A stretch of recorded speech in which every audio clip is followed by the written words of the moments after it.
7 years old. He jumped off the school bus, and he had worn a pair of large, oversized sunglasses that day to school. And the kids on the school bus were calling him Elvis. And so he jumped off the school bus, ran up to me, and said that. And I had written down my memories shortly after Elvis passed away as a way to just hold on.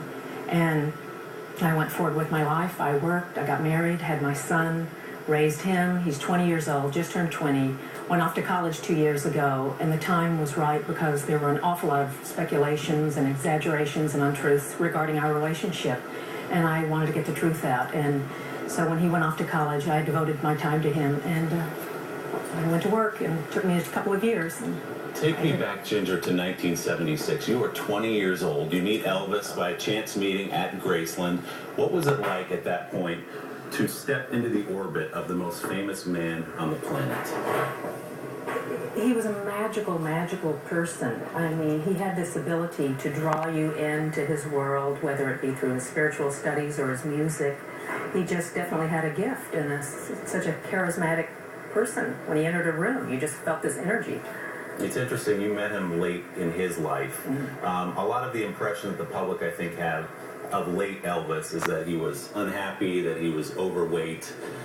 That's not the impression you give in this book. No. Who was the Elvis you knew in those last days and months?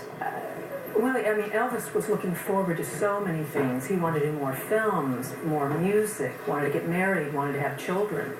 And I wrote in my book about how he would oversalt his food, and at times he would appear more puffy or bloated, if you want to call it that, on camera. But he was never fat. I used to get aggravated when people would say he was fat. You know, I thought he was a handsome man, just he wasn't 20 anymore.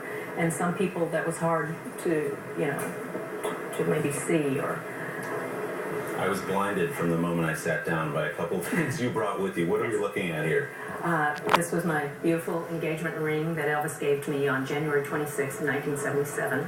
Wow. I had been sitting in his daughter's room with him. He got up, went into his bedroom, made a few phone calls, came back, and I was like, what's going on? And took me by the hand, went into his bathroom, which was his sanctuary, seated me in a chair, and said many beautiful words to me and asked me to marry him. Absolutely gorgeous. And then the necklace, is that the TCB necklace? This is a TLC. Oh, the TLC necklace, Stands for yes. Tender Loving Care. Of course, of course. And you were part of his inner circle when he gave you this, and it's some of the most dear pieces I have. You mentioned the bathroom, and unfortunately that's become an infamous place because of what happened on August the 16th, 1977.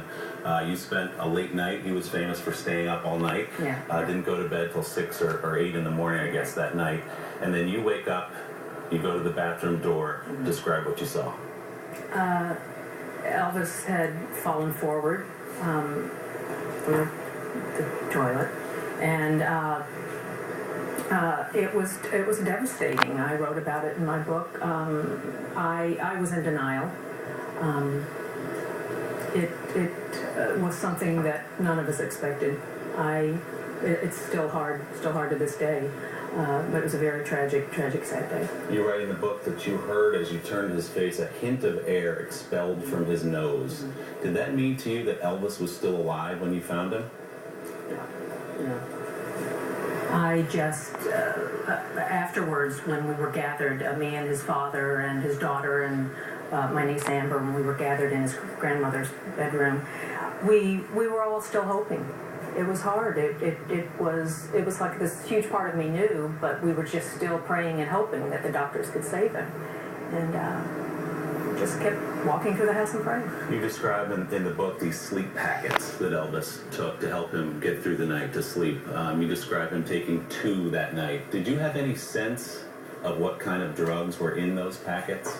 No, I wasn't sure. I know sometimes they had given Elvis placebos because he had a dependency on sleep medication.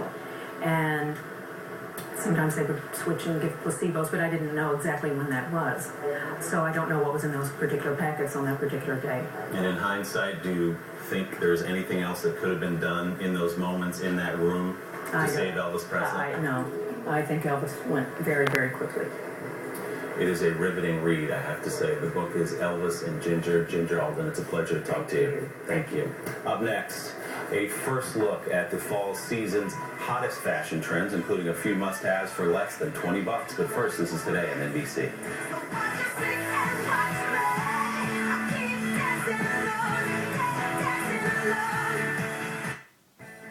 executive career change with an executive lifestyle?